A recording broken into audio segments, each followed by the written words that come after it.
Step into video game land. Welcome to Fine Time.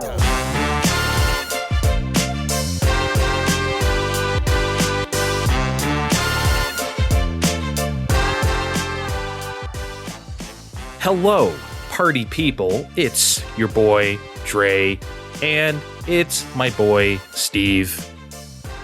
Oh, we're starting? And it's my boy, Kevin. What a man. What a mighty good man. Here we are. It is the fine. It is the time. As of this recording, I am under siege from a snowstorm for the first time in a couple years. So, you know, the show has a certain je ne sais quoi. Maybe I don't really have like any like snow songs in our Fine Time library, but maybe I can play some stuff that's nice and delicate, huh? A little mystical. Yeah. Under siege by a snowstorm, he says to the New Yorker and the Canadian. Oh, my pizza's so much better, or snowstorm so much better, or hose are so much better. What else you got over there? What else? I'm just saying, you yourself said you haven't seen snow in 2 years, and now you're all scared by a few inches. Inches. An overinflated fucking pride in snow is what he's got. I mean, we are 30 seconds into the show and Steve has already pissed me off. Maybe that's good. This show will be nice and saucy. Vinegary. I'm saying out of it, I think both you guys have legitimate snowstorms. I mean, yeah, you're telling that to the fucking Canadian over here. You're gonna brag about snowstorms. Oh, you're so cool. I wasn't really bragging, but okay. Oh, wow.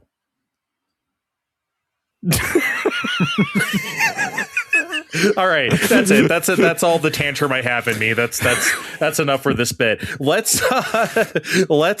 Well, I guess not. It's going to be me while you guys politely listen. I guess I want to talk about something that came out very recently and something I have been very much anticipating since the day it was unveiled to us, and that would be Romeo Is a Dead Man.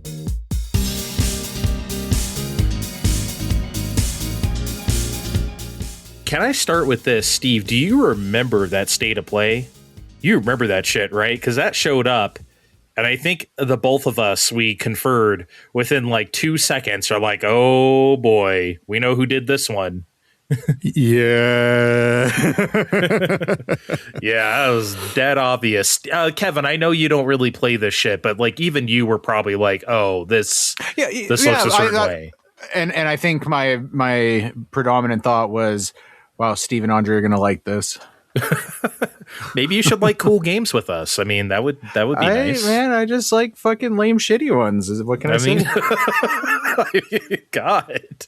I'm just sitting here being more shocked. Did it really take a month and a half for us to play something from 2026? But I guess it did. I mean, what else came out, though, that was interesting? I mean, High Guard. You know, okay, full disclosure to the audience. I was actually going to play High Guard, and then I got through the tutorial, and I was like, nah, dog, I don't really want to play this. I was actually going to play it for y'all, but I decided against it, like, very soon in. I was like, you know what? I don't think I should do this. So, yeah, Romeo Is a Dead Man it is. Well, tell us about it, then, because I'm kind of jealous. Okay, well... Let's start here. Even though this is obvious, I gotta say it. This game is exactly what you think it is. Oh, you thank know, God. like we saw it at the state of play. We knew in 2 seconds it was Suda 51. We knew exactly what we were getting into. This man is back on his bullshit. If you want your trademark Suda 51, weird characters, over the top dialogue, stylized super ultra violence, you will absolutely get it here. There's fountains of blood. You know what's cool about the fountains of blood in this game? They're mixed with like these big sparks and shit from your weapon. So you get like these sparky, bloody fountains of blood. Okay, it's different this time. All right. I was going to say, No More Heroes 3 was pretty fucking bloody. I have yet to get around to that. I have that on PS5. I've got to get there. Playing this game has actually made me want to get there even sooner. There's even short live action FMV clips interspersed for like effect, you know what I mean? Not for like full cutscenes or anything, but just for like certain animations and screens. It's cool. It's cool shit. Like live action? Yeah. like something somebody actually filmed. Yeah. Interesting. Kind of like with a camera. Yeah, with a camera. Not like the stuff that like the Remedy games do, not like Alan Wake 2 or Control or something like that, where that's like real, like, you know, scenes, but the little clips for effect, right? You can tell they're not CGI is what I mean. But yeah, I guess what is it is always a hard question to answer with Suda 51 games, but I'll try. Okay. I would say that Romeo Is a Dead Man is a third-person action game. You have a sword and a gun, but it's not Devil May Cry, right? It's not quite that kinetic and combo-y. Enemies, like when you go to a save point or whatever and refill your health, enemies will respawn almost like a Souls game, but it is not a Souls game whatsoever. Otherwise, I wouldn't even be covering this today. I'd be asking for a refund from Sony Computer Entertainment America. Like, what do you mean by that? Just as far as like combat and expectation to parry, etc. Yeah. There's no parry. There's nothing like that. The combat doesn't feel like that at all. But so what it really is an exploration game. They give you a zone, a fairly large zone with some ground to cover. You find some keys. You use these keys to unlock the boss room. You beat the boss, and that's it. You beat the level. So that's kind of the game flow of this. You explore around, and of course, while you're exploring around, all sorts of weird shit happens, and you see a lot of weird things because Suda 51. And so you all saw the trailer. It is just as weird as you might suspect. I want to read the opening text to this game because it hits you with not like a Star Wars opening crawl, but it hits you with something, and it just made me laugh with how I guess it's just absurd.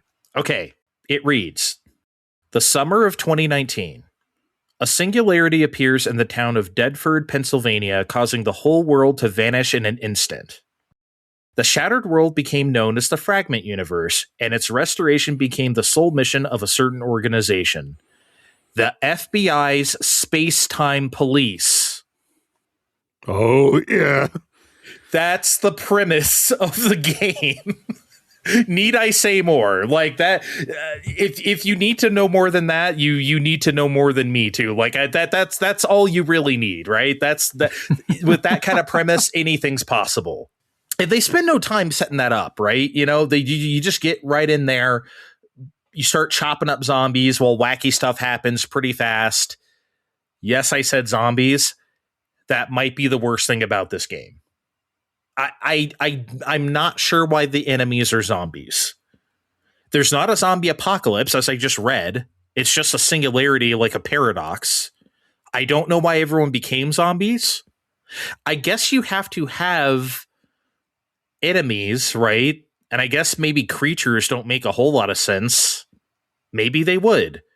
I don't think I particularly care in a game like this too much, but zombies just seems like a very generic, like, sure, zombies. I don't know, man. Just seemed a bit uninspired in that regard. Easily the most in a game that's very inspired. If you were locked in the room with Mr. 51, what would you have made all the mooks you kill be? I don't know. See, I don't know. I don't know if I have a better solution. Like maybe. I always default to like Castlevania ass. I keep thinking like bats and like werewolves and shit like that. I don't know. So 5 million bats before the end of this game. I think it would have been more interesting than zombies.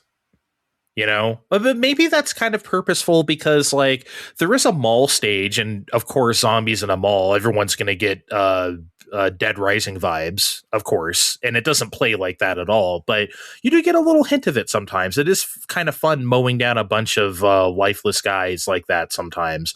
But here's the cool thing about the zombies is that if you kill the zombies, and this is the most video game thing ever, you kill the zombies. They drop seeds sometimes. You bring the seeds back to your sister on the spaceship, on the Space-Time Police spaceship, and you can plant the zombie seeds and grow new zombies. And you can fuse the zombies that are on your side. So you can use them almost like helpers. What in the Farmasia shit is this, Andre? Tools in the ground, baby. Yeah, and the zombie, it's really funny. The zombie hand is like sticking out of the soil when it's ready to be harvested. So you just take the zombie hand and yank it up. Here's your pet zombie. It's kind of great, you know? So that's the good part about it. It pretty much forgives the whole part of like zombies being kind of The fact that you can harvest the zombies for your own good is kind of great, in my opinion. The graphics of this game are pretty interesting. So stylistically, obviously, it's off the charts because it's Suda 51. You know, you have like your stills, right? Like the game opens with something that almost looks like a diorama of this Pennsylvania town. I read from the opening text there. And there's other stuff that looks like kind of found footage from like a dash cam from like a cop car. There's like full blown animation sometimes, like high budget, like R-rated anime. Think like Heavy Metal or like the Animatrix or something like that. Like sometimes it looks like that even. And then you have a lot of comic book panels with like voiceovers, which is a common thing to do as well. Then you have of course, your traditional in-engine cutscenes, of course. But then also the ship I mentioned, the Space Time Police ship, that's like pixel art style. It looks like a 32-bit RPG. It looks like a PS1 RPG with like dialogue boxes and everything to match when you're on there. So it's kind of all over the place. But again, he's a master of taking all these weird things and putting them together. Steve, you played through Killer 7, right? Remember there was a whole Power Rangers part with like full blown anime, like, and he somehow made it work, right? He'll take whatever he can and make it into something. It will feel cohesive. This also feels cohesive. Romeo is a dead man. Okay. I need your guys' opinion on this though. The character's full name in this game is Romeo Stargazer. How do we rank that in the Suda 51 canon? Is that better than Garcia Hotspur or Travis Touchdown or Mondo Zappa? Would you rank this one high, Steve? Or one more time? Romeo Stargazer. I got a dock a point for no alliteration, but I mean that's pretty good. Is he a romantic? I mean, you guys aren't going to believe this, but his girlfriend is named Juliet. Okay, we can. What's her last name? I don't know yet. If they said it, I don't remember. But she's kind of the crux of this whole thing. Like he's trying to chase her through time and space. She could be a demon. She could have just been caught up in this whole mess. But he just has the hots for her because her name is Romeo, or his name is Romeo, and her name is Juliet. Of course, they don't really make mention of that, like strictly. But I mean, duh. But yeah, I don't know. Mondo Zappa from Killer is Dead is still like my favorite because it's so stupid. Mondo Zappa. It's dumb. They're all kind of dumb. Romeo Stargazer is kind of up there too. Most of the stylization of the game comes from its cutscenes and other stuff, all that mixed media stuff I was mentioning, because the actual in-game graphics are kind of just normal. Like there's no crazy stylization going on like Killer 7 or Killer is Dead. There's no like crazy cell shading. There's no like, or No More Heroes, I guess, has that too. Even Shadows of the Dam. You haven't played Shadows of the Dam, Steve, have you? Not yet. Okay. Like even that has like kind of a look to it because of its textures. This just looks like your basic bitch Unreal Engine game to a degree. And that doesn't have to be bad necessarily, but like I said, there are cool effects, like with the sparks and blood effects and stuff when you slice people, and there's some cool like warping animations and shit, but that doesn't really save it from looking kind of basic overall. But what really hurts it, I think, is it's kind of lacking in the technical department. The frame rate here can tank pretty hard sometimes, even when there's not like a lot going on. I remember the first boss was just like this big, tall monstrosity, this Godzilla-sized thing, and that's it. There's like nothing really else going around, like no background or anything, and that was chugging like a motherfucker. I was like, what is going on? There isn't a whole lot of like stuff that shouldn't be happening. And then there's stuff where like, if you get close to some effects, like there's some glowing doors and stuff you have to unlock. If you get too close to that glowing door before you unlock it, it can straight up nosedive into the teens. It's crazy. Down from 60, mind you. Andre, are you going to sit here and tell me that a Suda game is prioritizing spectacle over performance? Because I am shocked, I tell you. Shocked. It doesn't look good enough. I am shocked. It does not look good enough to warrant these drops, is my point. I would deal with the drops if it was like some sort of super duper like high budget looking thing, but it's not. If it looked like Final Fantasy 16, I'd be like, okay, I get it. But it doesn't. You're telling me a Suda game doesn't have the budget either? Oh, this game has no budget. You can tell. He is doing everything he possibly can with the budget Stop that he the has. presses. Shut up. Okay, I get it. Okay, stop it. Leave me alone, okay? You've been harassing me this whole podcast. I'm sick of this shit. No, of course. It's a low budget game. You can tell he's doing the most with what he has. And that's fine, but low budget doesn't mean that you can't perform. Okay? I mean, come on. Like, I think performance should be your calling card if you don't have any budget. Well, at least it runs well. But you can't really say that. Again, it doesn't run like shit. There's just moments where it's just like, oof, what can you do? There's also a lot of fizzly artifacts from whatever upscaling solution they use, probably shitty ass FSR or something like that, which, look, that's just kind of a hallmark of this generation. That's just what stuff looks like. So I'm not going to ding it too much for that. But, again, not the biggest budget. And you know what? You know what I was going to say before you harass me, Steve? I was going to say that ultimately all of this is fine. It really is. Because how many times have we all said, like, these companies need to stop chasing stupid shit. We don't need ray traced hair and 8K textures and all that shit. We just want to see cool shit happen on the screen and have it perform. Tell us a fun story, have some fun characters, and the rest will kind of figure itself out. And that's always true of games like this. So that is also true of Romeo Is a Dead Man. It knows what it is. It's staying within itself. It's not trying to be a million different things at once like some AAA slop. It is exactly what it's supposed to be, and I will take that over 95% of games today. I'd rather play Romeo Is a Dead Man than pretty much anything out there. That doesn't mean it's the best game ever. It's just that, like, for me and what I want out of games, this is it. You guys know how sometimes these days, like, people will often use the term PS2 game as like a compliment. Oh, this feels like a PS2 game. People will say that about like Slitterhead or something like that. And I've never really said that very much because I don't know exactly what we mean when we say that. Because Slitterhead is ostensibly not a PS2 game, not just the fact that it's on PS5, but you know what I mean? Like, it doesn't actually like look or play like one. I think what people mean when they say that is that it just doesn't have all the AAA hallmarks, if you want to call them that, that we expect today. Like, people will say that about like RoboCop.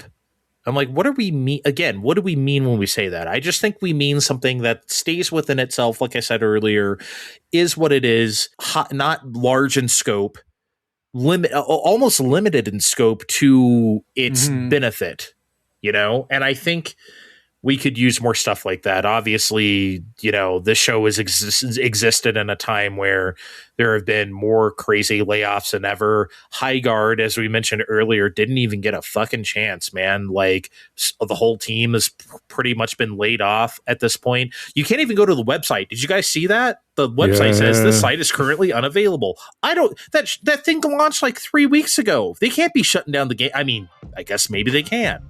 But it's like these things are just released to die nowadays sometimes, and it's just depressing. So it's like, to play something like Romeo Is a Dead Man shouldn't feel refreshing. It's sad that a game like this feels refreshing, but it is. And I hope, like, in the future, there can be more of this.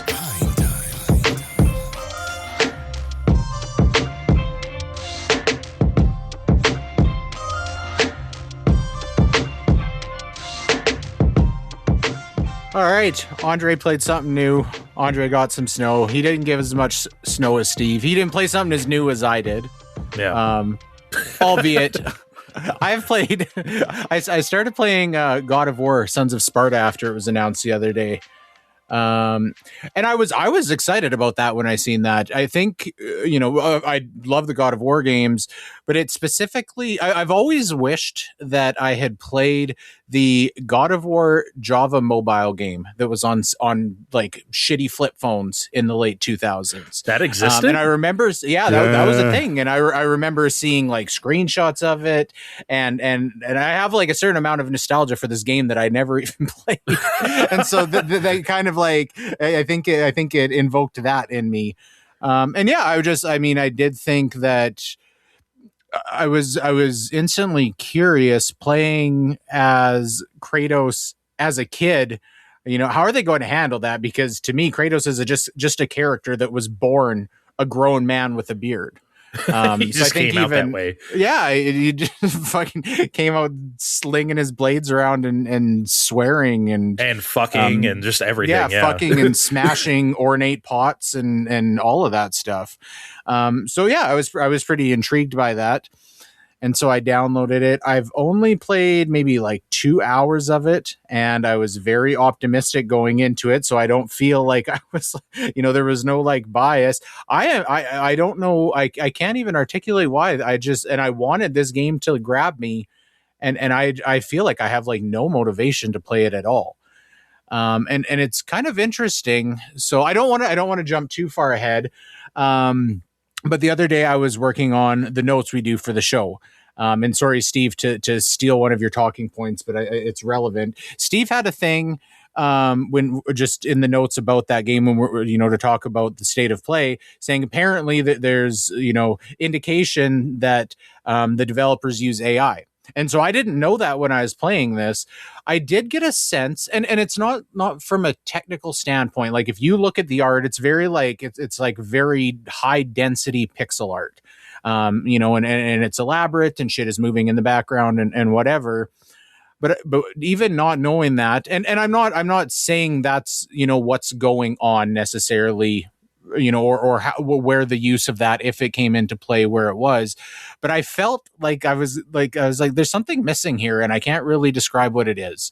It's not bland, but it feels bland, if that makes sense. Yeah. I don't know. I don't like the way it controls. And I also looking online, it seems like most people who've played this like it. It seems like it's had fairly positive reception, so I'm the exception to the rule. It definitely feels a little bit stilted in movement. It really wants you to be parrying the attacks, but the parry timing is fucking weird. I still can't even tell. And after a couple hours with, a lot of the same enemies, if I'm parrying too late, if I'm parrying too early, I don't really want to play a game like this that is that like a 2D M word game, that like wants to rely that heavily on parrying. And I guess you could kind of equate that to Samus Returns, right? That had the parrying mechanic, but that seemed like it wasn't like really dependent on that, and it seemed like it was more organically implemented in that game. It was, but I will say for my taste, there was way too much parrying in Samus Returns. They toned it way down in Metroid Dread to the point where I thought like, okay, this feels good. Right. I think it was a lot in Samus Returns.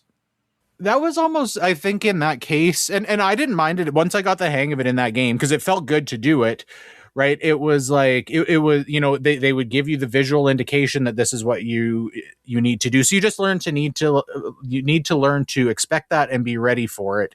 In this case, the parrying is more just like built in as a like base thing you always need to be doing in combat, rather than like a fucking flying enemy is coming towards you, and so like. In this case, you need to parry. Mm-hmm. I don't know.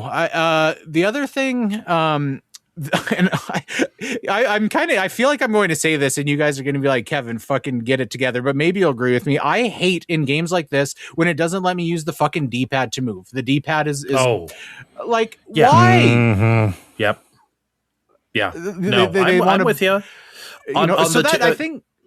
Sorry, I was just going to say real quick on the ship that I mentioned on Romeo's a Dead Man, the 32-bit RPG like top down pixel art ship. You have to use the D-pad there too, or I'm sorry, you have to use a control stick there too. You can't use the D-pad to move around there on the top down like 2D part. I'm like, this is so fucking. Why can't I do this? This is ridiculous. I hate that too. I'm with you. It just feels so shitty, and because they've got they've got different things bound to the D-pad buttons, but I would so much rather like have to take the time to like hold L2 and use one of the D-pad buttons to like switch a weapon or whatever. It just, so I think I instantly, as soon as I started playing, because it's just like, I didn't even think about it. It's just intuitive to me playing that game to use the D-pad. And as soon as I could, and I was like, okay, I'm getting off on the wrong foot here. So I don't know. I don't want to at this point be like, I'm just going to fucking give up on this game, mostly because it was I would assume that it is a $30 American game. It was 40 Canadian, which is a little bit steep, just, first. And I wouldn't just be like, oh, I'm going to buy this thinking that like, maybe there's a chance I would like it. I really did think I would. So I don't want to just let it go. But I've sat and played it like 3 times. And, after I've played it for like half an hour, 40 minutes, I'm like, I just want to play something else. And it's not a good start. So we'll see if I wind up picking it back up and finding something different, I'll bring it back up on the show again. But there's a very good chance that my time with this game is done and my 40 Canadian dollars have floated into the abyss, which kind of sucks. Yeah, I mean, look, I'm not much of a God of War person, but it looked okay from the state of play, right? I was like, okay, that seems all right, but, it's hard to make games like this. It really is.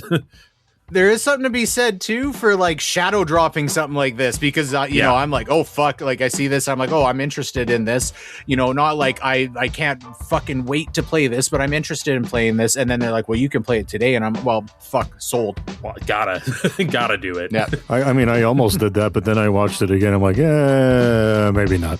Fine time.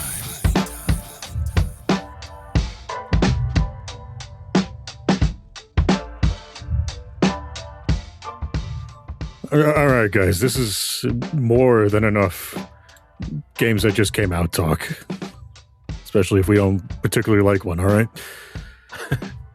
So, at the beginning of the month, if you're all on the SuperPod Discord, I put up a very vague poll, and you all overwhelmingly responded that I should play the first entry of a thing. And before I go any further, Kevin, your kids are upstairs, right? Yep. I know better than to let them even within earshot of my headphones. All right. That's good, because thanks to all of that, we're going to get very sleazy, because I played Leisure Suit Larry in The Land of the Lounge Lizards. Ooh. Yeah. You sick bastard. Yeah, I'm a very sick bastard. I'm glad you, by the way, I'm glad when you put up the poll to ask the people, I was mildly kind of thinking to myself, we don't ask people for stuff. We don't. That's the core. That's one of the core tenets of Fine Time, is that we don't poll the audience. But I'm glad that you polled them between Leisure Suit Larry and Leisure Suit Larry. Well, I did that because at the tail end of our time at our previous creative endeavor, you might recall I played what was most recent at the time entry of that game, and we made that guy there very uncomfortable about talk of a cheese dildo. He did not think the cheese dildo was funny. He did not think that was funny.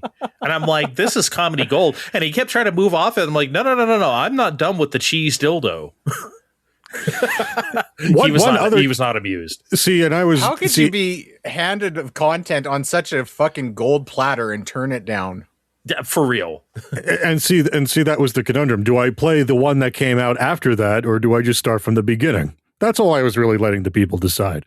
Especially since, guys, GOG will sell you the whole old-timey set for $16. $16! That's a good pervert pack.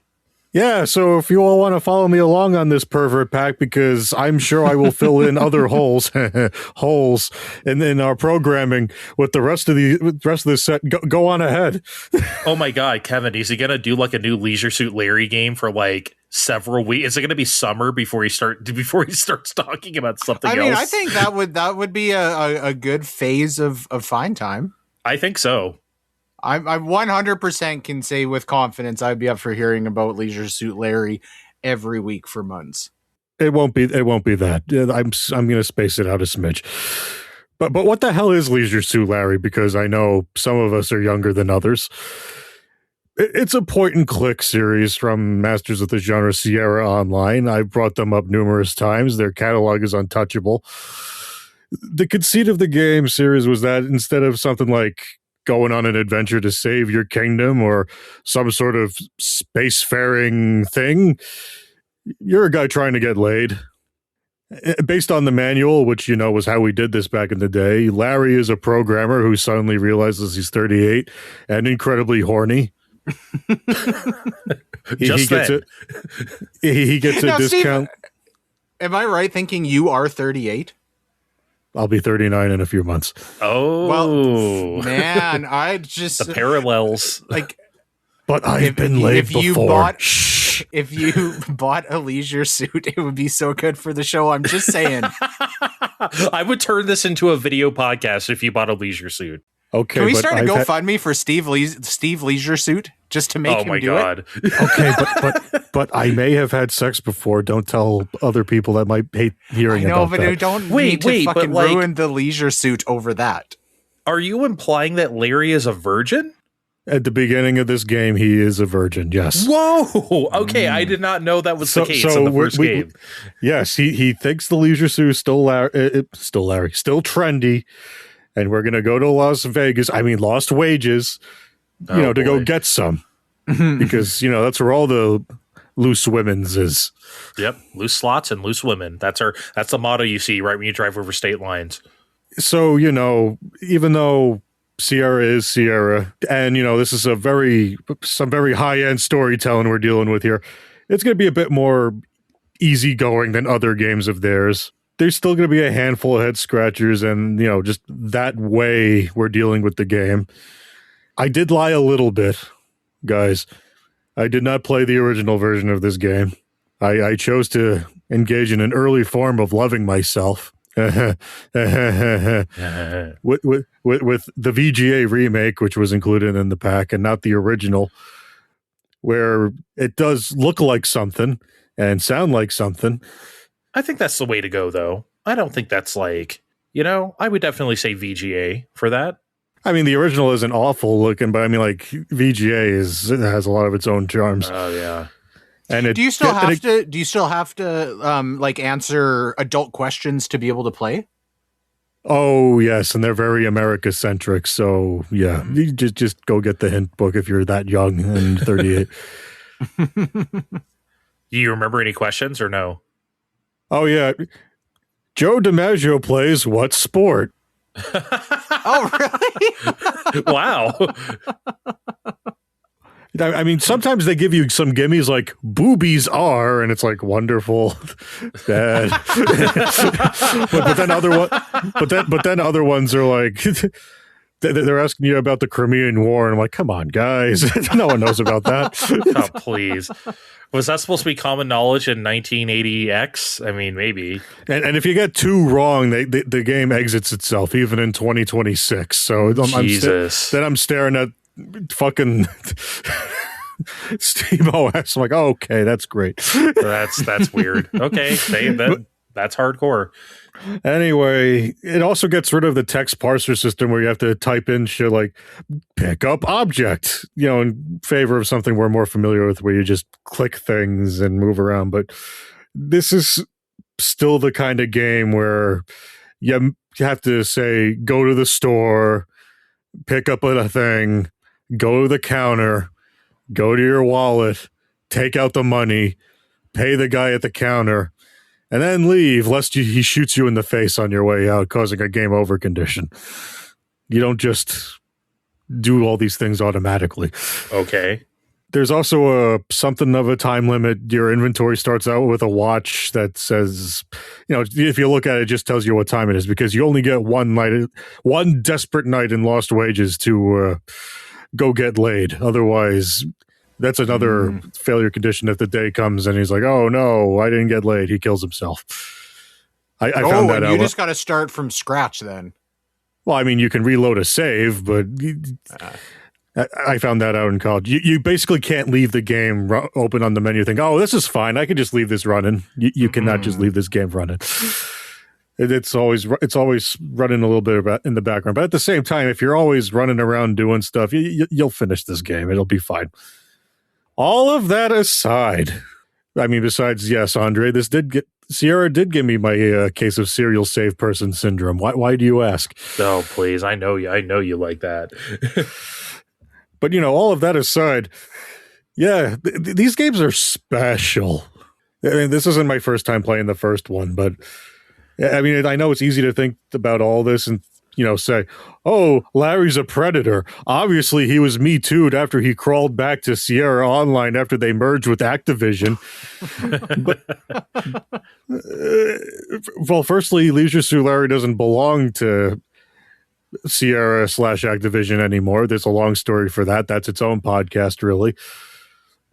Secondly, no, Larry is kind of the game works because he's kind of a hopeless sap, and the VGA version of the game really helps illustrate literally how he stands out as a loser at best and an ill-fated patsy at worst. He looks like a caricature of Bob Hope's brother that they left at the firehouse here, and he is going to strike out at almost every turn. Even again, well, it's not as complicated as the cheese dildo story, but the first thing you're expected to do is like, okay, there's a hooker at the bar, and that's its own struggle. You need to find the password to tell the guy at the door. Then you need to go past the pimp, even though you had a password somehow. Then I sure hope you took the time to go get a condom and go to the menu and put it on. Because if you don't, that's its own death condition. Because of course, it's look, you have one night in Los. You think they're gonna like make you wait a few days before they show you? Oh, my balls itch. No. They're gonna show you the consequences of not suiting up right away. So I need to talk about the condom. So do you just go into the inventory and use it? Do you have to like go to the bathroom and then put on the condom, or can you just like put on the condom? Well, first you have to click the zipper icon, move it to your self. He will undo his pants, and then you have to go to the inventory, take out the condom. He'll put it on. The game will even say, "Good idea, Larry," and then then you'll be ready for a bonus. You can do this anywhere. You don't have to like go to a room to do this. You do not, but it is ill-advised to do this anywhere outside of private space, because say you're out in the street with a condom on, even though you can't be seen with that on because they didn't animate that, police will pull right up and arrest you for indecency, and that's another game over.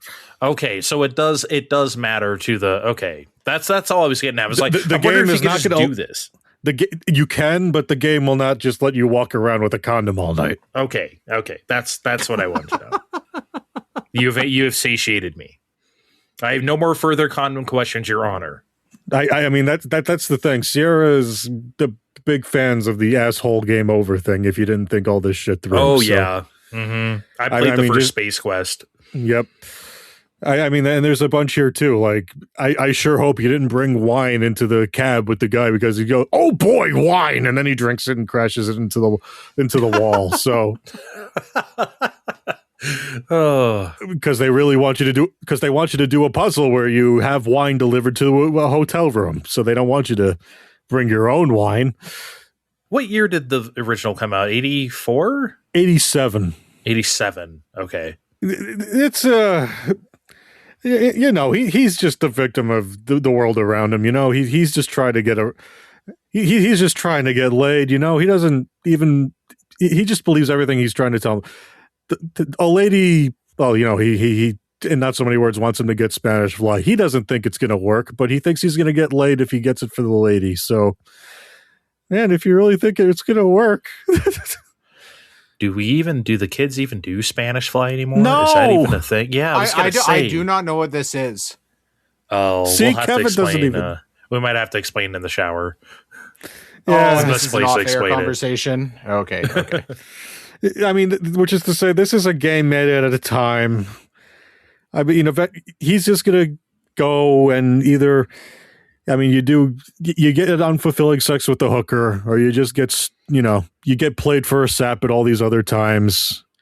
You get money from the blackjack machine. Hopefully, hopefully you're smart enough to save scum along the way. It's a Sierra game. You'll be done in a few hours if you're smart enough. Well, I say like a few hours. This is probably the easiest Sierra game I've ever played. Eventually, you make it to the end. You find true love. At least until the second game. But I'll tell you about the second game. I started the second game. Oh boy, the second game. Oh, probably not next week, but eventually. Come on, I'm ready. So you got me all hot with this one. I didn't finish yet, so yeah, I'm not done. So okay, sorry. Which is really to say, I don't know. Should everyone play this game? It's really tough to say because I know he said he's a sap, but this is a sleazy adventure game made during a time. I mean, you're going to go to the drugstore and buy some lubbers from a guy who doesn't speak English so good. Lubbers. Yeah, I mean, they should have, I don't know who's a popular porn star right now, come up in front of this was a game made during the 80s. We do not talk this way anymore. Oh, is this like an Asian stereotype thing? Yes. Or oh boy. Yeah, that was pretty common back then, unfortunately.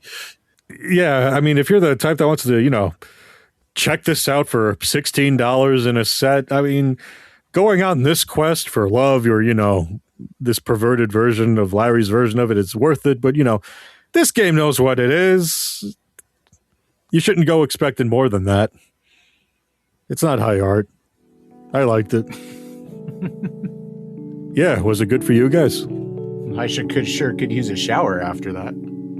I mean, yeah, I was going to say, I'll show you how good it was for me in a second after you take off your clothes. It's time to hit the showers. We'll be right back on Fine Time.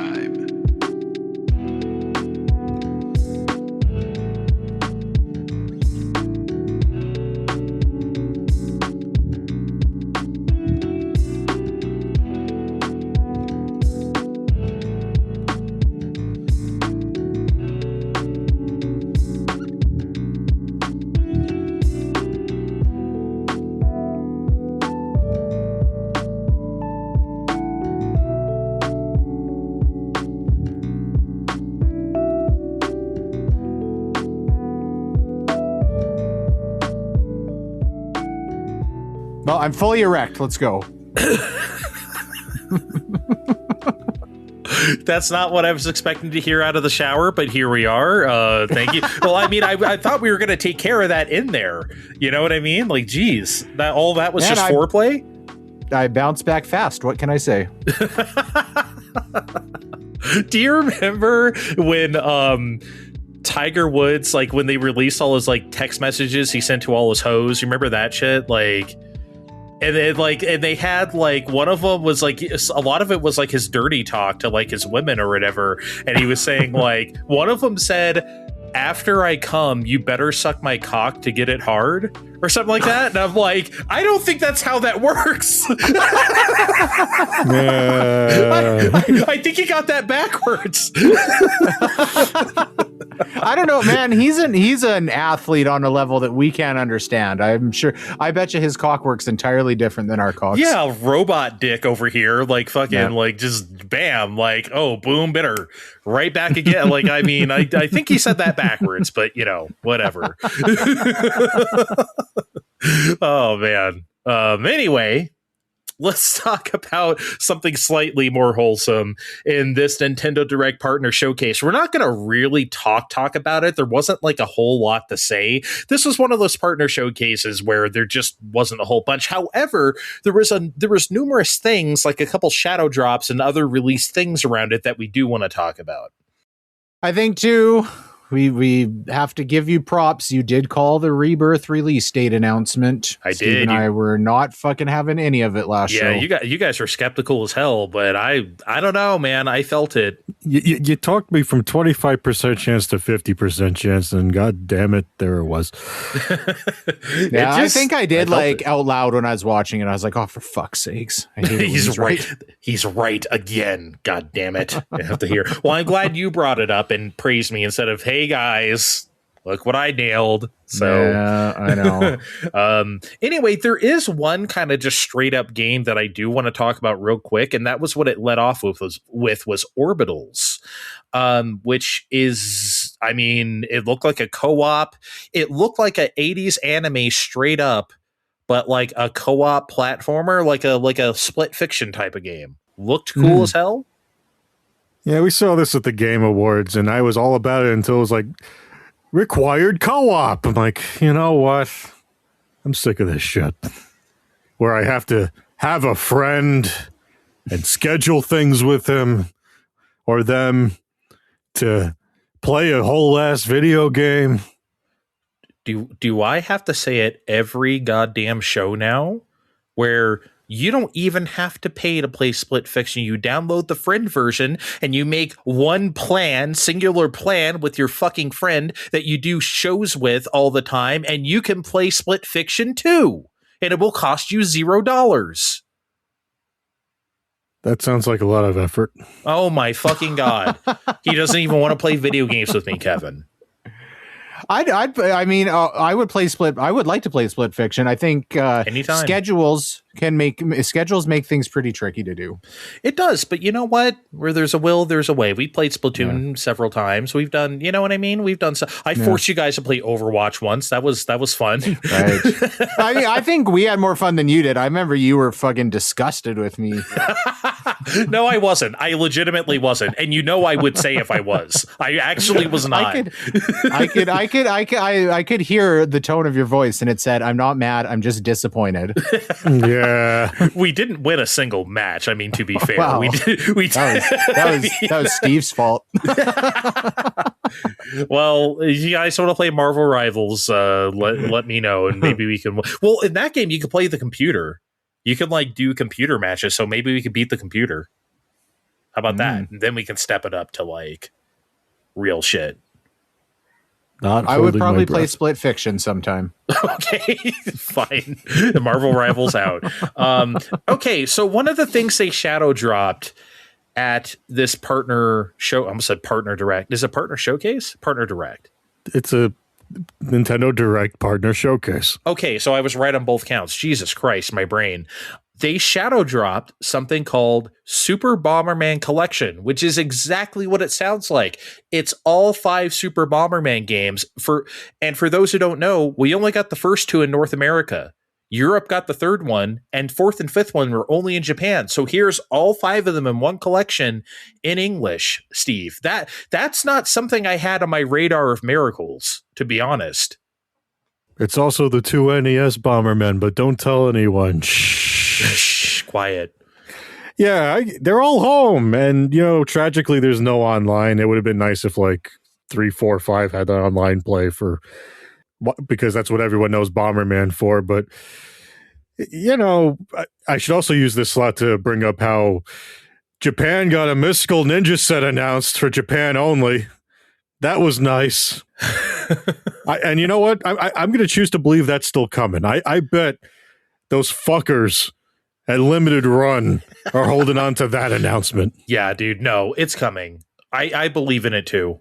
I absolutely because believe in it. They've translated a ROM or 3. But anyway, yeah, I played Bomberman 2. I tried to. That game's hard. And through Super Bomberman. And I gotta say, despite the no online and no local friends to play with, which is my real concern with these, playing these alone isn't so bad. Which is weird to say because most of my Bomberman times have been with other people. So yeah, I'll go down this rabbit hole the rest of the way when I have a minute. Yeah, these are fun. I've never played any of these before. I don't know anything about SNES Bomberman, not even a peep. So yeah, these are new to me. Excellent presentation on the collection itself, right? The menus are snappy. They're colorful. I don't know who did this. Maybe M2. I don't know, but like they look great. There's artwork. There's tons of cool artwork. Tons of cool shit in there. Sound test, of course, just excellent. I love that you can open the cartridges and boxes. They like 3D recreated painstakingly the cartridges and stuff in full 3D, and you can spin them around and unbox them and look at the manuals and everything, which leads me to the question, guys. This stuff can't be in the non-Nintendo versions, right? I think this is on Steam as well. So, like, that can't be on there, right? They're showing all, because they didn't cut out all the Nintendo, like, insignia on the boxes and stuff. These are Nintendo-ass SNES cartridges and boxes with all the proper insignia. Okay, that's what I was going to ask you, because the Ninja Turtles collection had all this stuff. Was all those insignias on there? Because I know they edited out all the instances of Tiny Toons in all the advertising. I believe it is not on there. Yeah, because I have the Turtles collection on PS5. I do not believe that stuff is there. And I do not, and in those games, they're not even allowed to say the systems. They have to say, 16-bit. 16-bit. And then like, Hyperstone Heist. Of course they can say Genesis because Sega's fair game. But like, okay, it's straightforward on the Switch version. Yeah, so it's okay. Yeah, so I think I would love to see a different version of this game and see how this stuff manifests, because they can't have this stuff as it is. Can they? Here's the thing: can they show an SNES cartridge even if they remove all the Nintendo stuff? Can they show that form and factor? I don't know. My head, I would honestly think it's okay because it's just a piece of plastic, but I don't know. Yeah, I don't know. I guess it depends on how the patents work out. Anyway. I want to say that Rare Replay had Nintendo box art in it, but I might be totally off on that too. They may have had the box art, but they probably had to remove like the Nintendo seal of approval and like all the all the stuff. I don't know. Nintendo 64. There was the Yu-Gi-Oh set that came out last year, and they have all the boxes on there too. But even on the Switch version, you can see all the bars where it said Game Boy Color or Game Boy Advance, like that's all sitting right there where you could see it. I'm like, okay, I know it was there. You know what was there. Come on, guys. What are we doing? Interesting. Well, it's funny that they didn't add that back to the Nintendo versions, though. But it's really funny because when you read the manuals, even the retranslated versions of the games we didn't get, it says, put the game pack in your Game Boy. Oh, really? Yeah. So it's like they were really, I don't know what they were doing. Interesting. Yeah, no, there's something about these Super Bomberman games that just work. I played through the first one's campaign. I'm working on the second one. I'm almost done with it.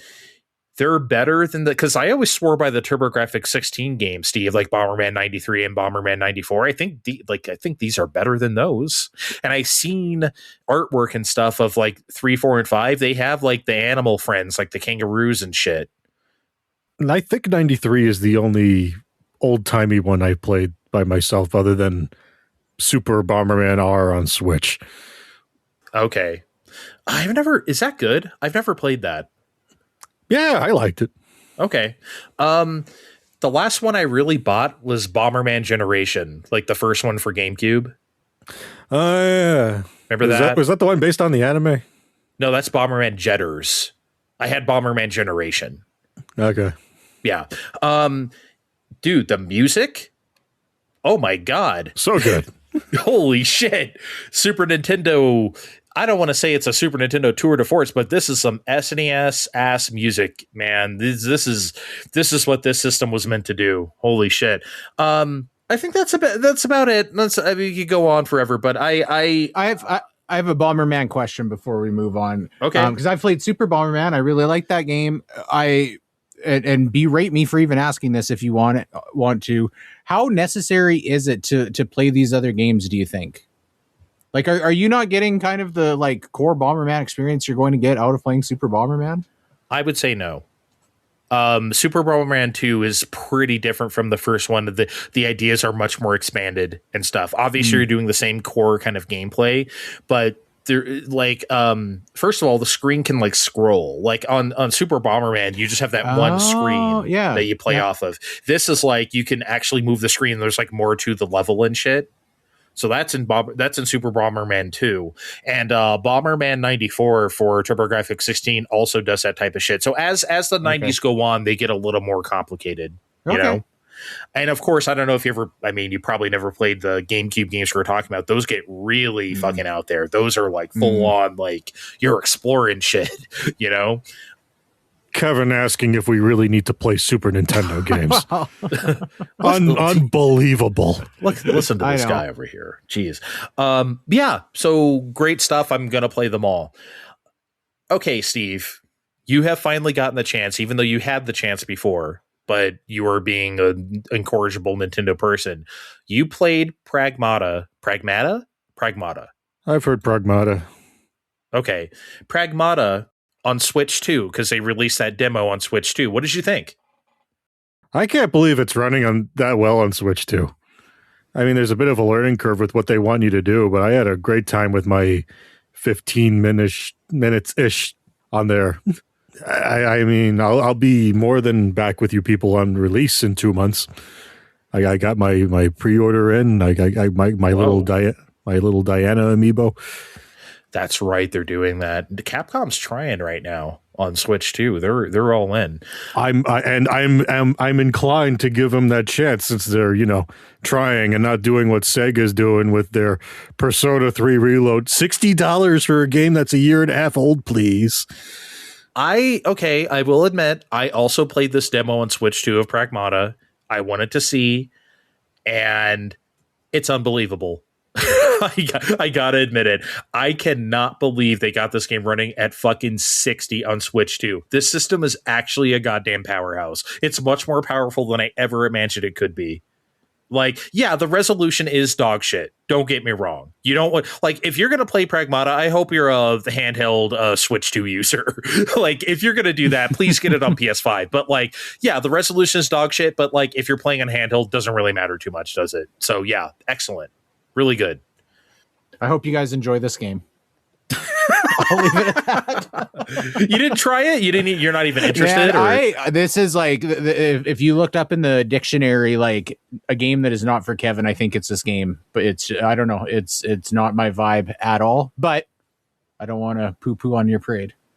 What don't you like about it? What do you just... I think like, there's something about like just in what they've shown, the dialogue, and I don't know, just like the like astronaut guy going around with like that blonde girl with powers. It's just something strikes me about it is like blonde girl with powers. Yeah, you know, I don't know. Girl with powers. Not a robot. Blonde girl with powers. Yeah, blonde girl with powers. That's how I like it. I'm into it. No, I get you. I understand. Okay, so sometime after this, they showed Hamster had a little thing going on. They showed Arcade Archives 2 Rave Racer. Fucking finally, goddammit. I've been asking for Rave Racer ever since they got a hold of the Namco library. I'm like, Rave Racer, goddammit. It's here for shit. Well, it's not here. It's going to be here soon.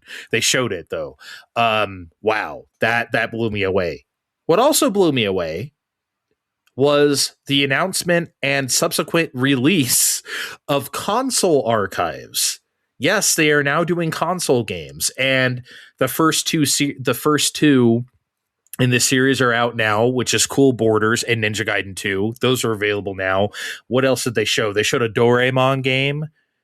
They showed Sonic Wings Special, which that's called Aero Fighters here, but we didn't get it here. So Sonic Wings Special, which I don't know anything about. I hope they do the Saturn. I know it's a PS1 Saturn game. I hope they do the Saturn one. They'll probably do the PS1 one because it's easier to emulate, but whatever. But yeah, console games on what is now console archives. I'm with it, Steve. Yeah, I'm with it on paper, but I haven't bought any yet because, you know me, I have my subscriptions, and I basically need them to hit me with something that's not going to be on a sub. It might be, I might just get that Doraemon game, even if there's text. I noticed that what I think is the NES version of Nobunaga's Ambition on the mini reel. None of those games were really labeled, but that could end up on the NES app too. I mean, there's a lot of potential, but I haven't bought any of these yet, obviously. Yeah, I bought the Ninja Gaiden and the Cool Borders just to see what was up, and quite honestly, Cool Borders is better looking on Switch. I've got them both on Switch too. It's better looking on Switch too than it is on the Royale with Cheese. If you just go on there and play Cool Borders, whatever solution Hamster is doing is better than whatever solution Sony's doing. It's not a dramatic difference. I wouldn't say that like you should absolutely buy it on console archives. It's so much better. If you already have Royale with Cheese, you may as well just play Cool Borders on there since it's with your subscription already. I'm not saying go out of your way to get this version, but it does look better. If you really, really care, the Hamster version is there for you. And that's what I think this is here for, Steve. Obviously, we have Nintendo Switch Online. We don't need to buy Ninja Gaiden 2. We have Royale with Cheese. We don't need to buy Cool Borders. But if you only have a PlayStation, if you only have a Switch, then you can't, I get it. No, I get that too, but also at the same time, you did send me that link of, I guess Hamster did a Japan only stream and they had a list of things that only Hamster can do, has access to rather. And, those are the kinds of things I'm really waiting on, not necessarily Ninja Gaiden 2. Okay, I get you. And I think that's kind of it. Yeah, there's just a bunch of ports and stuff, Resident Evil 9 and whatever stuff we already knew was coming in this partner direct, Nintendo Direct partner showcase. One of these days I'll get it right. A while ago, you would have had me excited for all those kinds of ports, but now I'm sitting on a PS5 and a Legion, and it's like, I don't care anymore. Isn't it great to be a normal person, Steve? Normal I don't know about all that, but I'm like, it's all right. I'm glad.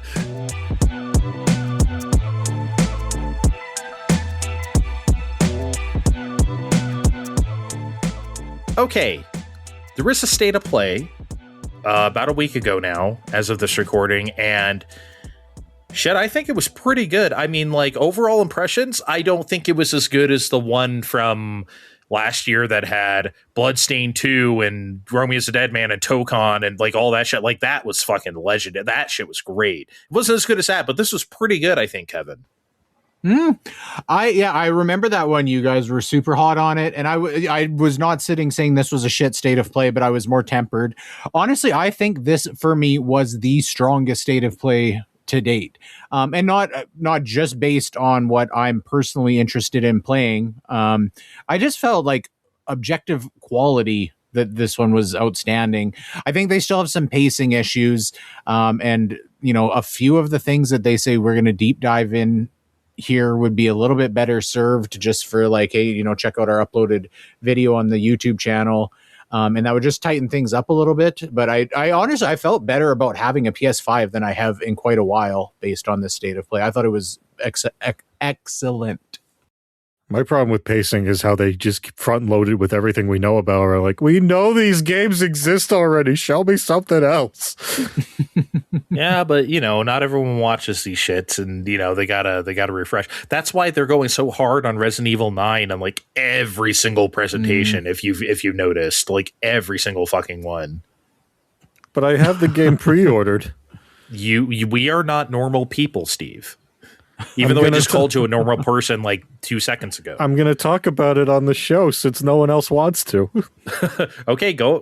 Well, I mean, we'll get there in a sec. Let's you know what? Maybe I should also say this. It's been a while since I explained how this works and you may have gathered this if you're a new listener from how we just talked about the partner showcase. But basically how we do these presentations is that we just talk about the things that we want to talk about. We don't cover every single thing that they showed. If we don't have anything to say about it, we're not going to talk about it here. Okay, we don't have anything to say about COD or Ass Creed or something, and those didn't show up here. But if they did, we wouldn't really say anything. We're just going to talk about the things that are interesting to us. If we have something to say about it, then skip the rest. Because we are a good podcast, and that's what a good podcast does. Yep.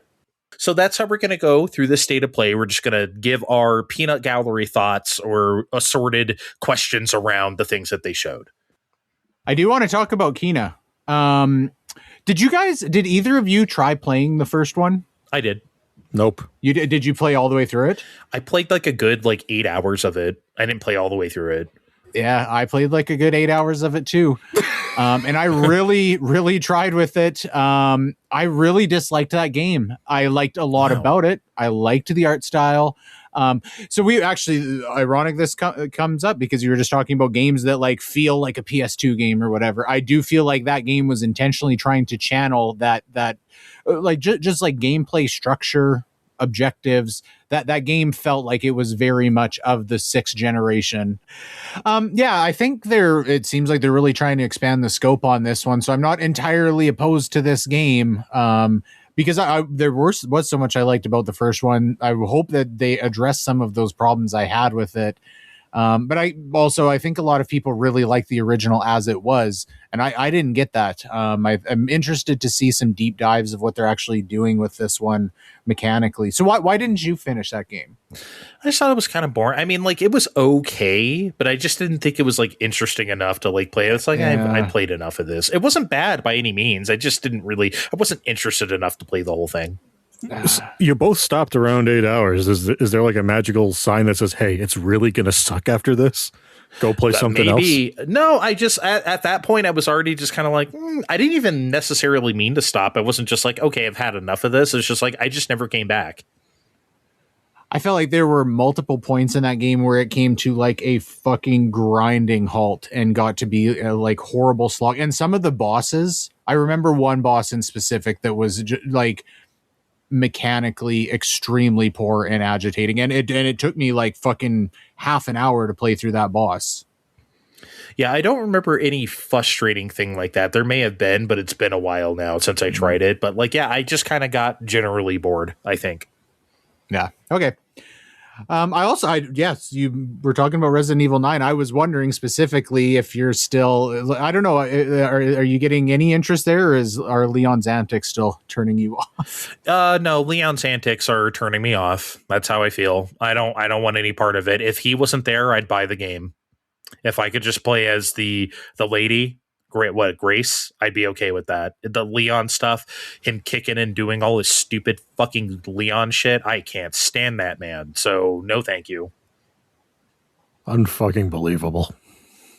Anyway, they showed some titties, aka Dead or Alive 6 last round coming to PS5, which I'm not sure why they're doing this because nobody likes that game. I mean, there's a reason why there hasn't been a DOA since then. Nobody likes it. But then after that, it's okay, we'll give you that. But then they announce that there's going to be a new Dead or Alive.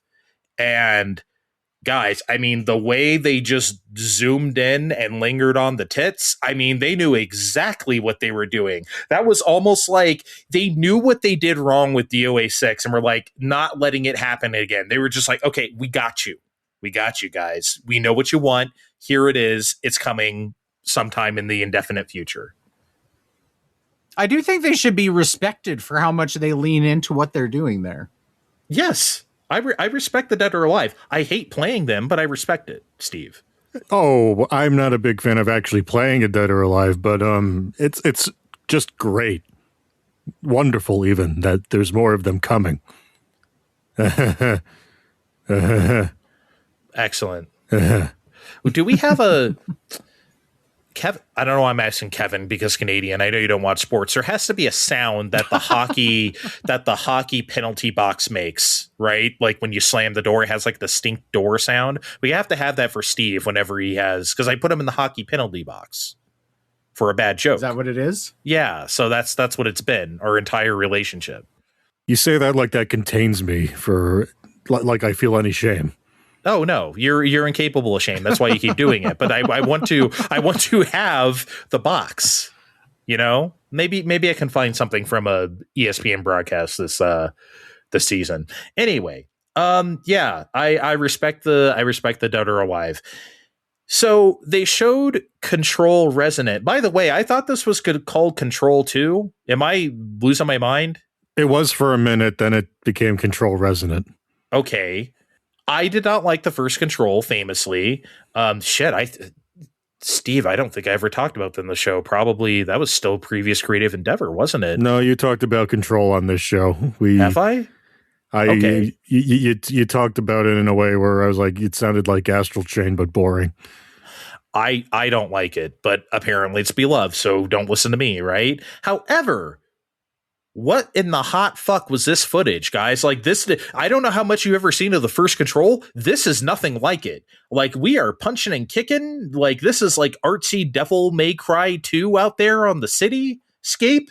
Like we're doing combos and shit. Like what happened to the vibe? I thought Control was like vibes and brutalist architecture. What are we like? Are Control fans really going to accept this? Let me know. Like Well, I was bringing all that up because I'm like, this isn't the boring ass empty room Andre was talking about on Fine Time. Sure wasn't.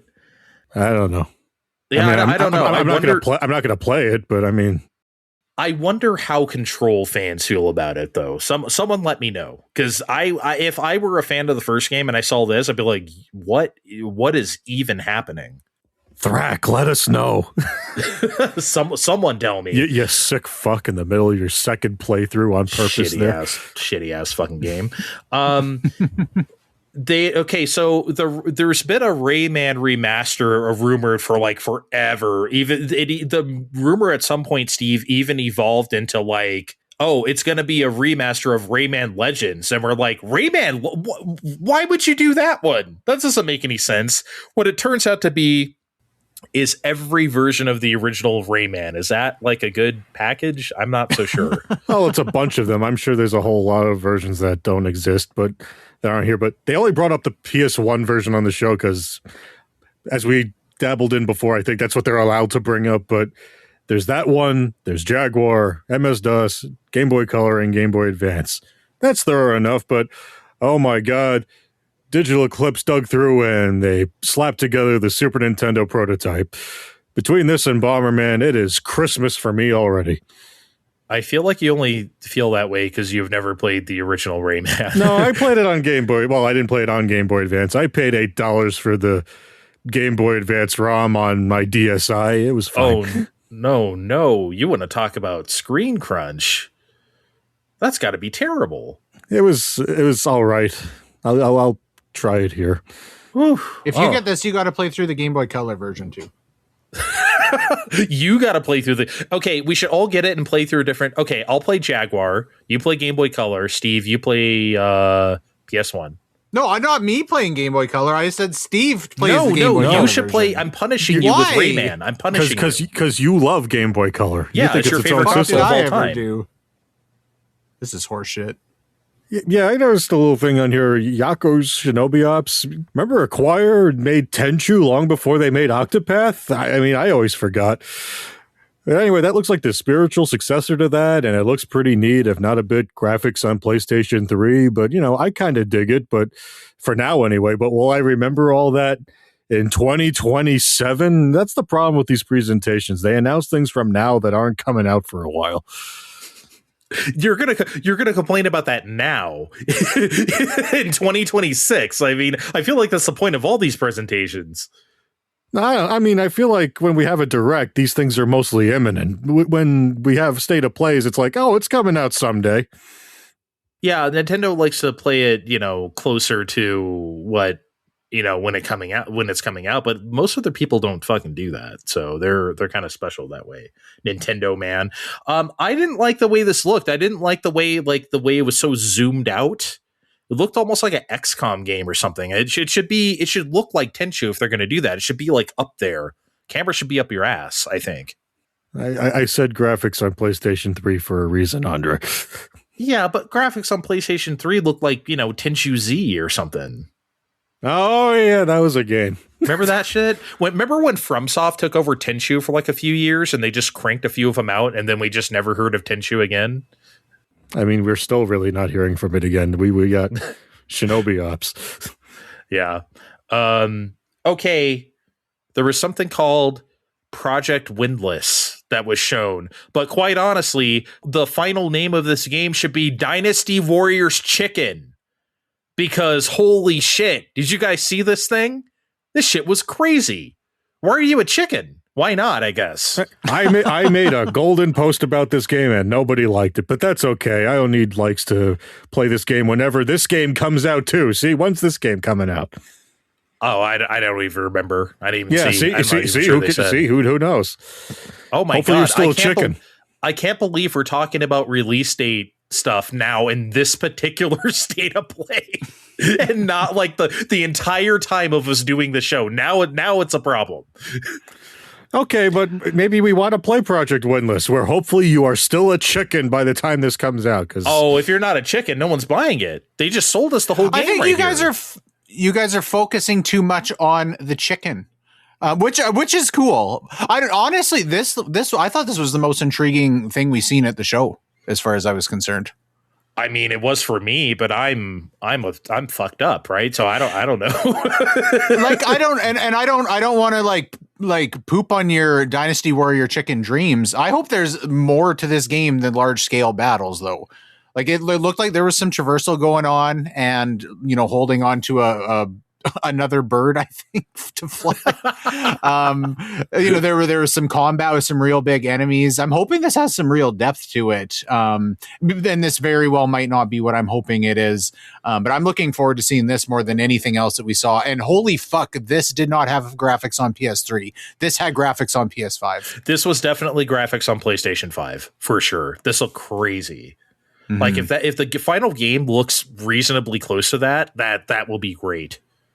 Do you think this is going to be a Dynasty Warriors like, for lack of better term? No, it didn't look exactly like that. No, I think there's some more going on. I think they were just showing us like how you fight and shit. I just hope there's no fucking like base building or like, yeah, you know what I mean? That's the stuff. I don't want to build a giant chicken coop. No, I mean, as funny as that is, no. I don't think this is going to be that type of game, because despite, you being the giant chicken, like it just with the like cutscene stuff at the start of the trailer, it seems like it takes itself pretty seriously. It does, but how seriously can you take Dynasty Warriors Chicken though? Like, are they going to have like real cutscenes and stuff of like emotional? You know what? That was kind of my problem. I didn't play Wukong, but when I saw the footage and stuff, I was like, this is just a monkey. Like, how serious am I supposed to take these cutscenes? At some point you have to be like, okay, I can't really like invest too much in this. That's how I'm going to feel about Dynasty Warriors Chicken. If they try to get too serious, I'm like, I don't think it is hard to argue that the chicken legitimizes the game more than a monkey would. They showed us new Star Wars pod racer, Galactic Racer, it's called. And look, I'm not a huge fan of Star Wars, and I'm pretty cautious about any Star Wars product nowadays, but I want to believe this will be good because racing games haven't been racing games for like 20 years. I hope this can harken back to a time when I actually played a lot of them. Yeah, I think it's really hard to capture the feel of like the original Star Wars trilogy, but I did get that vibe from it. I really like how they leaned into the vehicles looking kind of pieced together and shitty. Yeah. That is fun. They look kind of pristine and like the episode 1 racer days. You know what I mean? Yeah. Which is fine. I mean, that's a look, and like for 1999, like that's okay. But this looks better, I think. Yeah, I like this. I think this has a chance to be real good. I did not like Rogue One. I thought that movie was boring as shit. But if you could apply the Rogue One aesthetic to like a pod racer, then I think that would be cool. I think is what I'm saying. Don't like that you didn't like Rogue One, but now is not the time. I almost fell asleep, dude. I do not fall asleep at movies. I don't. Like, and that was one where I'm like, I can barely stay awake. Really? Like, oh my God. I thought so fucking boring. I think Rogue One was better than any of the newest trilogy. A lot of people have that opinion. I do not agree. Dude, I like Solo more than Rogue One. Did you see Solo? I didn't watch Solo. I like Solo a lot. I thought Solo was pretty good. So I should take the time someday. Bad takes everywhere. Okay. Steve, you rank the last 5 Star Wars movies for us right now. Let's see. There's Last Jedi and the rest. Oh, come on. You don't have any other opinions? the new trilogy is better than the prequel trilogy, and then we move on to the next topic. Force Awakens through Solo. Yeah, Last Jedi's the best one, and then Force Awakens. I can't do this right this second. We move on. Come on, man. Where do you put Rogue One in the grand scheme of things? That's what we need to drill down on. Yeah. Above Solo, for sure, I'm assuming. But not by much. Maybe I'm just not giving Solo its credit. I don't know. You should see. You should see. I think it's good. Okay. I think I don't think you'll like it as much watched as the me. first 20 minutes of Solo and I stopped watching it. But See, you didn't even fucking give it a chance. I don't want to watch fucking some other guy play Han Solo. That's stupid. Solo was fine. It just wasn't a great Star Wars movie. Okay, so, I mean, I don't know. Okay, how about this? Would you rather watch Solo or Rogue One? Let's just leave it there. Rogue One. Wow. Okay, fine. Thank you. Fine. All right, then begin the Konami Direct in the middle of State of Play. Woo! So I didn't really expect this shit. Konami's back, baby. They're all the way back. Yeah, you'll love to see it. Yeah, so... Or I do, anyway. Take it away, Metal Gear Solid Man. Solid Steve. We got the Metal Gear Solid Master Collection Volume 2. That means Metal Gear Solid 3 is finally free from PS3 jail. But also Ghost Babel is free from... Metal Gear Solid 4. Oh, 4. Yeah. Yeah, too many numbers. There's too many numbers in these things. Metal Gear Solid 4 is free from the PS3 jail. But this also means Ghost Babel is free from Game Boy Color Daycare. Wow. They also used this segment to announce that final updates to the first collection are being made, which, you know, that also includes Love Yourself modes for Switch 2 havers. Finally, Jesus Christ. Which means me, the guy that bought the set for $10, gets to finally pay out. You know what? You kind of just nailed why I hate the Game Boy Color logo. It's Daycare. It is Daycare. That's what it looks like. It looks like fun. It looks like a kid's crayon drawing. It's stupid. It looks like a kid. It looks like if you told a kid to draw Comic Sans from memory. That sounds fucking awesome. Come on. Yeah, but not for a video game. My God. It says Game Boy and then color. Yeah, I get it, Andre. You guys fucking walk outside and see a rainbow and be like, oh, what is this shit? Yeah, but a child didn't draw that rainbow. I'm sorry. We lost Kevin for the rest of the show now. So many bad opinions. It's unbelievable. Okay, back to Metal Gear Solid. And I don't have a horse in this race. I don't care for Metal Gear Solid to begin with. But does it not seem like having Volume 1, having the core of that be 1 through 3, and Volume 2 having the core be like 4 in a PSP game, is that not a little awkward and lopsided? It is weird. Yeah, it is weird. They didn't really think this through. I mean, in my personal opinion, they should have all the weird shit. They should have like Metal Gear Acid and Acid 2 and stuff on here, but they don't. But at the same time, though, I get that, Kevin, but at the same time, these collections are really for the physical package. On the digital storefront, they just sell these separately. I don't think you can buy these as a set. Can you?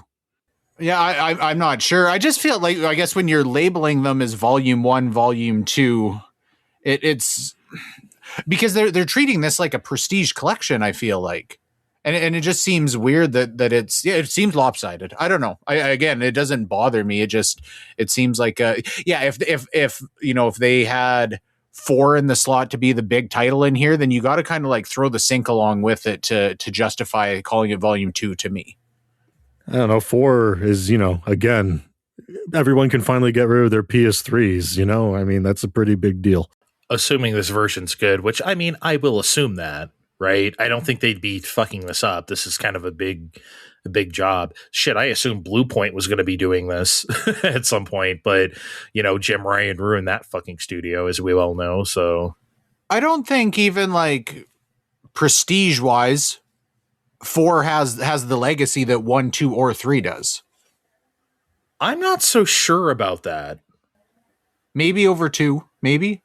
I don't know, because like, just again, I don't really play these, but I think of 4 as like very sought after because it has only been on PS3. I feel like the fervor for people to play 4 is way higher than 2 or even 3, which I know a lot of people like 3, but we've been able to play that in various forms throughout the years. We have not been able to play 4. So the fact that I think Steve is right. I think the fact that you can just have this game here and a couple other extras, no, it's not much of a collection, but I think it's what Metal Gear fans want. Yeah, I kind of get that. I mean, I guess I don't know that like wanting it to be available equates like thinking highly of it in compared to any of the other 3. They also showed off Darwin's Paradox, which I was having some deja vu. I'm like, didn't we show this before? Didn't we see this? And then I looked up last year's State of Play from around this time. I'm like, yeah, it was there. And it was just like a few seconds of a little octopus running around. I'm like, okay, fine. Oh, okay. Yeah, okay, what the fuck ever. But this past year, these guys have been fucking busy. Yeah. At whatever studio Konami's hired to work on this, because this looks kind of funny, and I'm looking forward to dragging around this funny little octopus thing around. I was about to embarrassingly ask you what game it was, but when you said octopus, I'm like, oh yeah, that one. Yeah, that looks fun. Looks like a cute little. I'm with it. No, but there's a big difference between what they showed last year and what they showed this year, and this year looks really good. Okay, I should go back and look then. Fine time.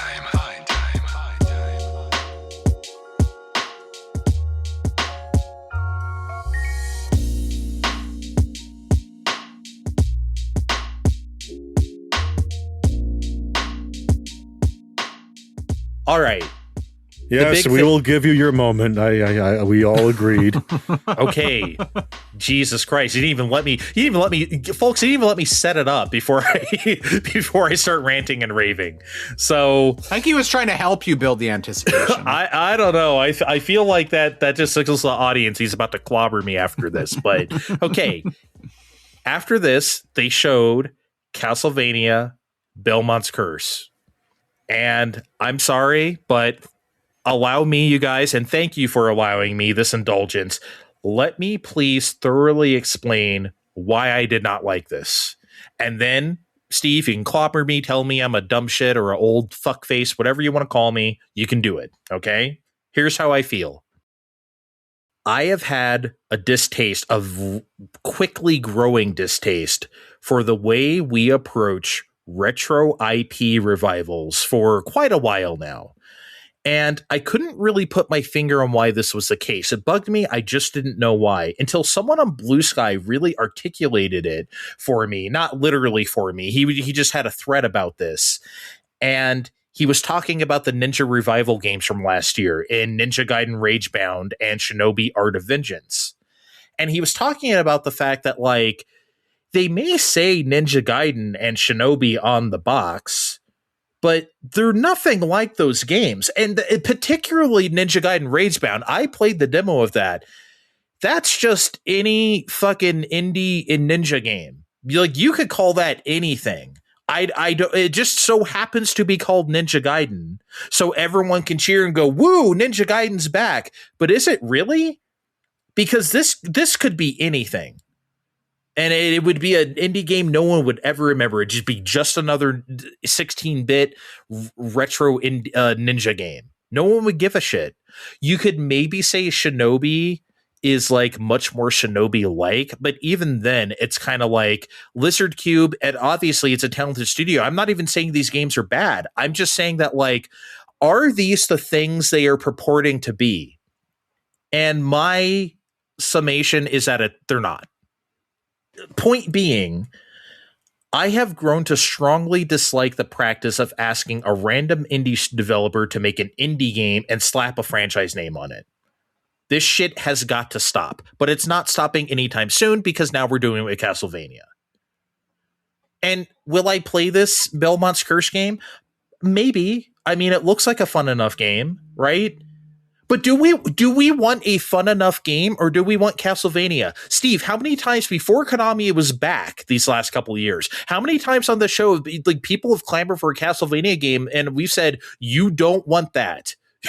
You do not want Konami to make that. Well, Konami's not making that. The guys who make Dead Cells are making this. And that's cool. I don't have a problem with Dead Cells. I've never played it. I know a lot of people like it, but is that Castlevania?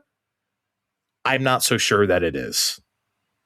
That's how I feel. I think this indie shit is kind of a fraud. And I think we should just admit it. We're just slapping names of franchises on indie games and calling it that thing. I'm done.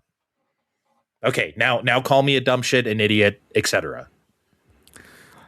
Well, it was very nice of you to jump in front of the motion twin thing right away, because otherwise I was going to be like, guys, don't add us. We know it's being made by Dead Cells. And the last thing they did was a very big Castlevania expansion. And, a lot of people played Dead Cells. They're not exactly a random group. That's not like when Tecmo went through the Rolodex of indies and was like, the blasphemous people. They could Ninja Gaiden. I guess. They can make a ninja game, all right. Look, we saw the trailer. It's gonna look the part. It's not as random as you're making this sound.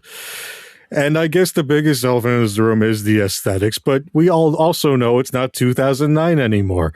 We know what happened to the real people. They're making a second Bloodstained, which is kind of weird. We didn't see in this show at all, but anyway. Yeah. Do we think it's going to be on its level? I don't think so. But both things should be allowed to exist if we're letting Konami come back. Because if we're letting them come back, we need to let the different artists' interpretations come in too. I think we just have to. We can't just say, no, this stays away. We can't be doing that. Would you have even known this was Castlevania if it wasn't in the middle of a Konami Direct that broke out in the State of Play? Would you have even known? I could have hazarded a guess. We thought Bloodstained was Castlevania until they told us it wasn't. I didn't necessarily think that. In fact, well, you know me, I was hoping it wasn't because I didn't want that to be the case. But, no, I didn't. I mean, I get you. I'm not saying you're completely off base here, but I don't think if it wasn't the circumstances in which it was shown, I don't think people would have thought, oh, that's a new Castlevania game. I think this also helps play at the children, of a certain age, because this has largely been an old series that only looks one way to them and sounds one way to them. And more importantly, it's been one without that real entry for years. And I know we've been saying we don't want that. We don't want that. That has its own consequences along the way when the last real entry was a piece of shit game on the 3DS that no one wanted. So maybe it's time for the cover version to come out and spark interest in the rest of the catalog. Andre, it's going to be okay. It's not like Britney Spears' Tiny Dancer made Elton John's version go away. It'll be okay. Okay. It's going to be fine. We will have Belmont's curse come out, and Dracula's curse will still exist. It will be okay. Okay. I'm okay. It's fine. gonna be fine. Okay, Jesus Christ. They also promised more games coming out in that little press release, so this isn't the last of Castlevania. It's gonna be fine. Okay, I got it. Well, you know what this means? I probably just have to play it, right? This kind of seals my fate, doesn't it? Oh, we're all going to play it as a team. We have to at this point. Oh, my God. Okay. Yeah, I don't know. I am a much more fair weather Castlevania fan than either of you. I thought this looked fucking sweet. I thought the art style looked super appealing. I also don't think I disagree with most of what Andre is saying about indie devs taking these older franchises. I'm not saying he's not right to like this. However, I want to say that all of those words you said, I do agree with them. I think there was old, fuckface, dipshit, but just not for this opinion. Decrepit. You can call me all those crusty. things. Crusty would be maybe where I would have went to. Okay, gotcha. Steve, you got any insults before we move on for me? You know what? I was just going to say crusty and misguided, but I wasn't going to call you a fuckface. That's just mean-spirited. Okay. I mean, I was just giving you the option. You're fully within your right to call me a fuckface. Crotchety works well. I don't think it's as malicious as I want, but it describes well. Okay. I'll accept it. I will definitely accept it. Well, the I don't know if it ended here particularly, but the Konami Direct continued with Silent Hill Townfall, and that looked cool. Man just straight up crawled out of the ocean onto the pier with like hospital tubes in his arms, and he just started having a Silent Hill adventure. I mean, that looks cool as fuck. I'm into it. I never felt that excited about Silent Hill F at any point while they were showing it. This got my attention immediately. This looks scary. And Yeah. I feel like I'm like generally not real susceptible to scary games and movies. And I was like, I think I would get scared as fuck playing this. It looked fucking, yeah. I'm ready. I hope this is not a 2027 game. It probably is, but I would like to play that this Halloween, not next Halloween. But Yeah, I don't even know anymore. They've been cranking out them Silent Hills. yeah, I mean, I know Silent Hill F was last year. Silent Hill 2 was the year before. Did either of you play Silent Hill 2 besides me? No, but it's on Royale, so I can boot it up any old time. Okay, yeah, I loved it. It was great. Oh wait, we're not done because they showed a whole ass JRPG called Rev Noir, which Why like, the fuck not? Yeah, I mean, like, holy shit. The style looked kind of Tales-ish, you know, which is appealing to me, of course. I like that art style.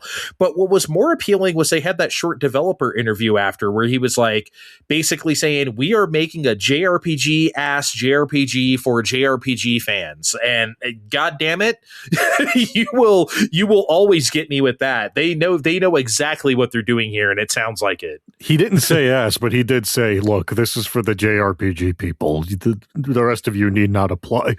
Yeah. And you don't often hear a Japanese developer actually say the term JRPG. Like he said that. It's not my embellishment. So like he knows what he's going for here, you know, trying to say, which is just, I just hope it's good.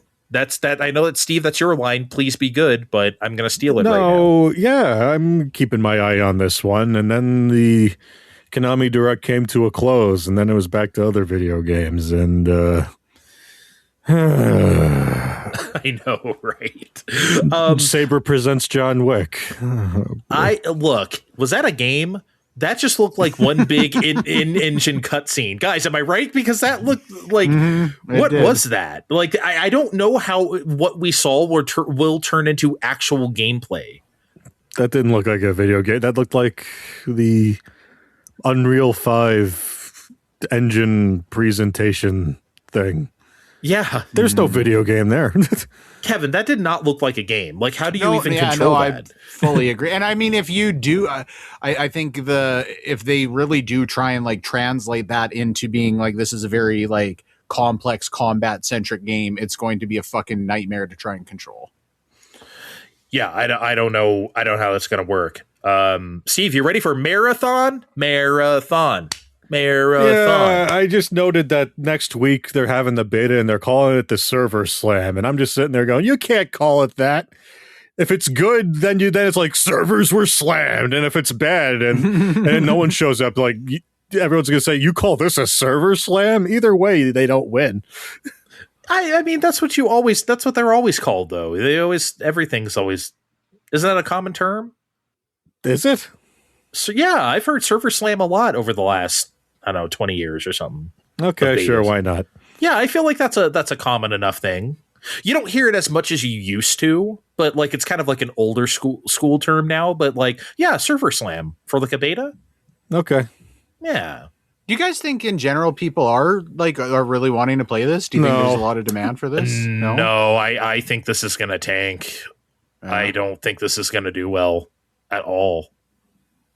I don't see the enthusiasm. I don't see how this is going to be successful. This is $40, isn't it? Yeah, I think so.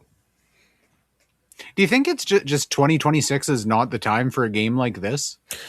Yeah. Especially since Arc Raiders just ate its fucking lunch last year. Whatever audience this may have had, they're playing Arc Raiders now. They waited too long to release this. Like the extraction shooter, like kind of subgenre can only take so much, I think. Well, as we just established with High Guard, all these games can only take so much. Yeah, I mean, obviously, you can still be successful. It doesn't mean that it can't carve out an audience. But I don't see this being a Helldivers 2 or Arc Raiders or even a Marvel Rivals. I just don't see it for Marathon personally. But what's good for everybody, we all have Royale with Cheese, and now Marvel Spider-Man 2 is on there, or it's going to be on there pretty soon, or is it on there now? It was on there yesterday. Okay. What's up? Did you play any yet, Kevin? Yeah, I've probably got maybe 3 or 4 hours in since yesterday at noon or whenever it came out. I have been wondering for months when this was going to hit premium. I've thought for a long time this is the game to try and give premium a boost and pimp it out a little bit. And I was sure it was going to come out at some point. I'm surprised it took this long. But I feel like this is exactly the kind of game that they should be periodically adding to, value, justify the value for the service. That's what they do after a while. I mean, it seems like after a year and a half, 2 years, they'll put up Forbidden West. They'll put up, Returnal, right? Mm-hmm. Is Stellar Blade? No, I don't think Stellar Blade on there. Not yet, but yeah. Returnal came out the gate. I mean, they were pretty. When the service first launched, they were like, okay, well, here's all the big PS5 games we got so far. But after that, we were going to be a bit more choosy. Mm-hmm. I think another reason I was surprised this took as long as it did, I remember the first Spider-Man game, going on like half price sales not that long after it came out. And this one has been getting some regular steep discounts for a while too. So. Yeah, we'll play it. Okay, let's tell the people right now so they won't be sad. Kevin will be out next big deal, but the big deal after that, in about a month, we will play Spider-Man 2 finally. I've been looking for an excuse to play it. I've even put it on the sheet a couple times. So like, do I want to play it now? Now play something else. And now I think it's the time. Now they have a spider partner. Yeah, we will be Spider-Men. Okay, woo, we will be Spider-Men. Steve, will you be Spider-Man with us? No, I'm behind. I'm super behind. Okay, fine. I'm spider behind. That is. I hate that I laughed at that. I hate that I thought that was funny. I hate You can't it. put him in the penalty box. No, after that. because I laughed. That's not fair. I can't laugh and then put someone in the penalty box. I mean, my God. What's anything interesting in the classics catalog? I haven't really been paying attention.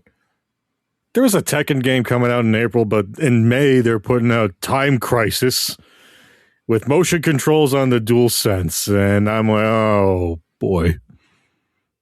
I got excited about this. I was thinking about this a while ago because Steve, I remember you posting recently about playing House of the Dead, and you're like, these remakes are garbage. I think I am very just easily made happy by pointing stuff at the TV and shooting. And I realize the DualShock is not ideal in this situation, but I will definitely download and give this a shot.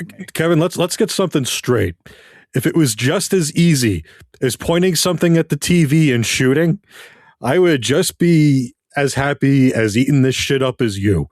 But when I was playing House of the Dead remake for our game club last year, I sat way too long trying to calibrate controllers to be pointing at the screen correctly and still not having it operate for it to be worth it. All right. Well, you guys know what I'm going to say, right? I'm not playing the PS1 version of Time Crisis over my fucking dead body. Get out of here. That looks like shit. Look at that thing. Look at it. I think it'll be nice. PS1, please. I'm not no fucking peasant. We'll wait for Kevin's evaluation then. Yeah, well, I'm sorry. I left my goddamn Time Crisis cab at my fucking job. I guess I don't know. What do you want me to do, dude? If you had to, hell, like, oh my god, if we had a Time Crisis, it's next to his pinball machine. Okay, maybe we can all play Soros in April, right? We're all going to play this. Guys, if I magically get through that Returnal run, I'm playing this, but I'm not liking my odds. I mean, I don't see why Returnal has to do with it. I mean, just play. Oh, it's only the sequel to Returnal. I don't see what anything has to do with anything. Oh my fucking god. Steve, I wish I had a sound effect. You know what? Okay. I think you should go to jail. There, the judge has spoken. Where did you come up with that? It's from Phoenix Wright. It's a Phoenix Wright. It's a very famous Phoenix Wright sound effect. Yeah. We've never used that on the show. I was like, no. How do you have this locked and loaded? Upcoming note for the people: we're going to use that on the show. Me and Steve are planning a little Phoenix Wright music thing sometime in the future. No determinable date right now, but I will be using that during that show. Okay.